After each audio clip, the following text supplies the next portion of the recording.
اللہ تعالیٰ کا انعام۔ حضرت داؤد علیہ السلام بھی بنو اسرائیل کے نبی تھے۔ ان کی آمد کا وقت حضرت موسیٰ علیہ السلام کے بعد کا ہے۔ جب حضرت موسیٰ علیہ السلام نے اللہ تعالیٰ کے حکم کے مطابق بنو اسرائیل کو فلسطین کی طرف کوچ کرنے کا حکم دیا تو انہوں نے آگے سے جواب دیا، جب تک وہاں ہمارے دشمن ہیں ہم ہرگز وہاں داخل نہیں ہوں گے۔ تم اور تمہارا رب جا کر ان سے لڑو اور انہیں نکال باہر کرو، ہم یہیں بیٹھے ہوئے ہیں۔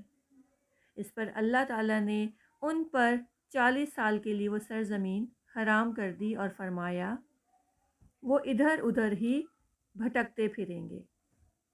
اب ان 40 سالوں میں حضرت موسیٰ علیہ السلام اور ہارون علیہ السلام کا بھی انتقال ہو گیا،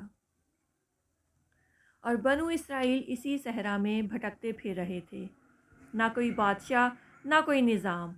آخر انہوں نے اپنے نبی سے کہا، اپنے اللہ تعالیٰ سے دعا کرو کہ ہمیں کوئی بادشاہ نصیب کرے تاکہ ہم اس کی ماتحتی میں اللہ کی راہ میں لڑیں۔ نبی نے انہیں کہا، ہو سکتا ہے جب تمہیں حکم دیا جائے تو تم نہ لڑو۔ انہوں نے کہا، کیوں نہیں لڑیں گے جب کہ ہمیں گھر سے بے گھر کر دیا گیا ہے؟ مگر ہوا وہی جس کا نبی کو اندیشہ تھا۔ جب اللہ تعالیٰ نے طالوت کو بادشاہ مقرر کیا تو پہلے تو اس کی بادشاہی پر اعتراض کیا، پھر جب طالوت لشکر لے کر چلے تو آزمائش کے موقع پر بہت سے ساتھ چھوڑ گئے۔ جو زیادہ دعوے کرتے تھے وہ تو الگ ہو گئے، اور ایک لڑکے نے دشمن فوج کے سب سے گرینڈیل افسر جالوت کو قتل کر دیا۔ کہتے ہیں کہ وہ لڑکا بکریاں چرایا کرتا تھا، لیکن اس کی غلیل کا نشانہ بہت تیز تھا۔ اس نے اپنی غلیل میں پتھر رکھ کر ایسے نشانہ لیا کہ جالوت پتھر لگتے ہی ختم ہو گیا۔ اس کی فوج کی ہمت ٹوٹ گئی اور دشمن کو شکست ہو گئی۔ اللہ تعالیٰ فرماتا ہے، حضرت داؤد علیہ السلام نے جالوت کو قتل کر دیا۔ جی ہاں، وہ لڑکا حضرت داؤد علیہ السلام ہی تھے، اور اس بہادر لڑکے کو اللہ نے جو انعامات دیے ذرا دیکھیں۔ اللہ تعالیٰ فرماتا ہے، ہم نے اسے بادشاہی عطا فرمائی، اسے دانائی عطا فرمائی، اور جو جو چاہا اسے علم عطا فرمایا، اور ہم نے حضرت داؤد علیہ السلام کو زبور عطا کی، اور ہم نے داؤد علیہ السلام کے لیے پہاڑوں کو یہ حکم دیا کہ جب داؤد علیہ السلام تسبیح کریں تو پہاڑ بھی ان کے ساتھ تسبیح کریں، اور پرندے بھی، اور انہیں ہم نے ایسا لباس بنانا سکھایا جو تم لوگوں کو جنگ کی تباہی سے بچا سکے، اور ہم نے اس کے لیے لوہے کو نرم کر دیا تاکہ اس سے زرہیں بنائیں اور ان کی کڑیاں اچھی طرح جوڑیں۔ اصل میں حضرت داؤد علیہ السلام کو اللہ تعالیٰ نے لوہے کا وہ استعمال سکھایا جس سے جنگی سامان بنایا جا سکے، اور اس زمانے کے مطابق دشمن کے خلاف وہ سامان استعمال کیا جا سکے، کیونکہ اللہ تعالیٰ نے حضرت داؤد علیہ السلام کو مضبوط بادشاہی عطا کرنی تھی۔ جیسے کہ اللہ تعالیٰ نے فرمایا، ہم نے اس کی سلطنت مضبوط کر دی تھی، اس کو حکمت عطا کی تھی، اور اسے صحیح اور مضبوط فیصلہ کرنے کی صلاحیت بخشی تھی۔ اور ایک دلچسپ چیز جو حضرت داؤد علیہ السلام اور ان کے بیٹے حضرت سلیمان علیہ السلام کو دی گئی تھی وہ یہ تھی کہ ان کو پرندوں کی بولیاں سکھائی گئی تھیں۔ یہ تو سب اللہ تعالیٰ کا فضل تھا جو اللہ نے حضرت داؤد علیہ السلام پر کیا، لیکن اللہ تعالیٰ اپنے بندوں کو آزماتا بھی ہے۔ ایک دفعہ حضرت داؤد علیہ السلام اپنے عبادت والے کمرے میں تھے کہ وہ 2 آدمی دیوار پھاند کر ان کے کمرے میں آن وارد ہوئے۔ ایسے اچانک 2 آدمیوں کو دیکھ کر حضرت داؤد علیہ السلام پریشان سے ہو گئے کہ یہ سیدھے راستے سے آنے کے بجائے دیوار پھاند کر کیوں آئے ہیں۔ بہرحال ان دونوں آدمیوں نے کہا، فکر نہ کریں، ہم ایک مقدمے کے 2 فریق ہیں، ایک نے دوسرے پر زیادتی کی ہے اور آپ کے پاس اس لیے آئے ہیں کہ آپ سے اپنے مقدمے کا فیصلہ کروائیں، تو آپ ہمارے درمیان انصاف سے فیصلہ کر دیجئے گا اور ناانصافی نہ کیجیے اور ہم دونوں کو سیدھا راستہ دکھا دیجیے۔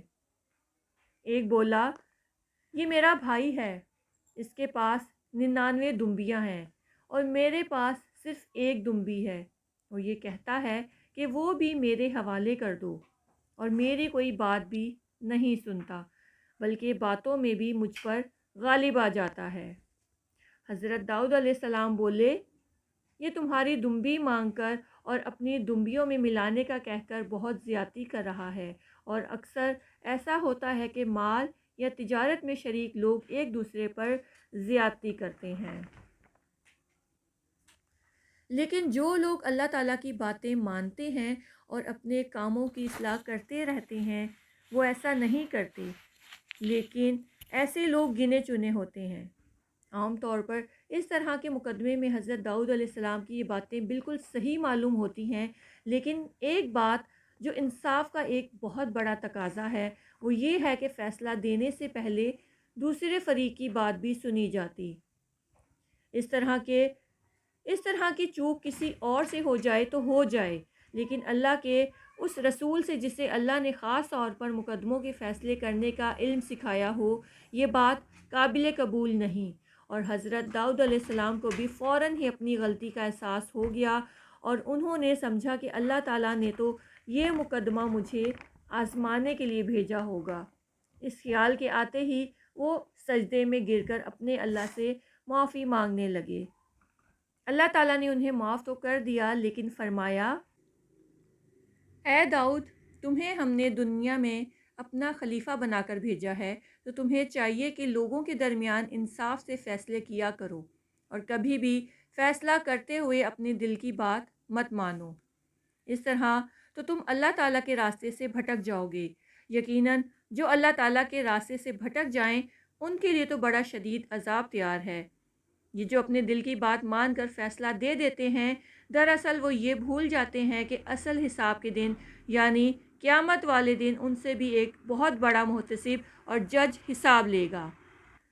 حضرت داؤد علیہ السلام کے ایک اور مقدمے کا ذکر بھی قرآن حکیم میں موجود ہے۔ ظاہر ہے اللہ تعالیٰ نے انہی مقدمات کا ذکر کیا ہے جن میں اصلاح کی گنجائش ہے، ورنہ بطور بادشاہ حضرت داؤد علیہ السلام نے ہزاروں مقدمات کا فیصلہ کیا ہوگا۔ قصہ یوں ہے کہ ایک دفعہ ہم اپنے دربار میں بیٹھے تھے اور ان کے بیٹے حضرت سلیمان علیہ السلام بھی پاس بیٹھے تھے۔